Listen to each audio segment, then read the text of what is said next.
Hi, I'm Andrew from GeeTramp. Today, I want to discuss wind anchors. Trampolines have a big surface area, so they're netting. Even though they've got holes in them, it's a big area for the wind to hang on to. Also, the mat, when this tramp gets a bit of lift on it, the wind can get under it and actually get this whole thing cartwheeling over your fence. The last thing you want is this getting damaged, as well as whatever this hits on your neighbour's side. So, if you've got any doubt, tie them down. We have two lengths. This is a shorter one. There is a longer one. If you've got really hard soil like clay, you'd be lucky to get this all the way in.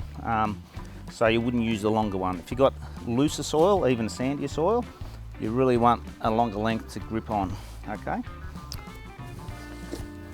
Now inside this kit, we have 4 tie downs. So 4 of these,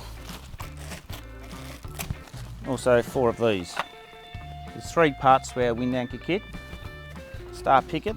The reason why we use a star picket is you've got 3 blades in effect, and each one has a surface area that grips onto the soil. So you've not only got this side, that side, but you've also got 4 other sides. That gives it enormous grip strength compared to something that's round.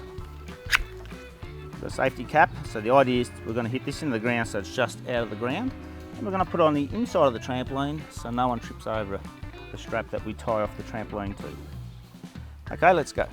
Okay, one thing you need to really make sure when you're putting this in the ground for that depth, make sure where you're putting it, there's nothing underneath. You don't want to be hitting a water pipe, storm water or electricity.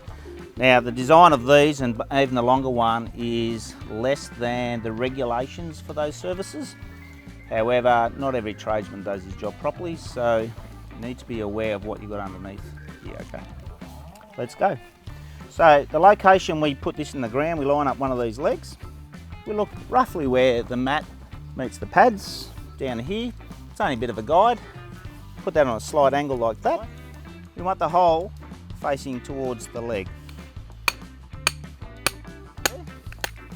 And you put your cap back on.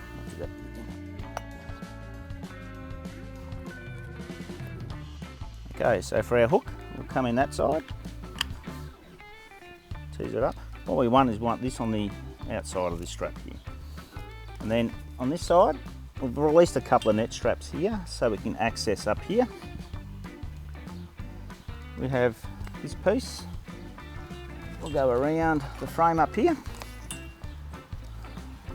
And you got a little hole here, and you'll pinch that together through this hole here, and then you'll just put some tension on it. Really, that's pretty taut, but doesn't need to be too tight. You really just want the wind not to be able to get the initial lift of the trampoline.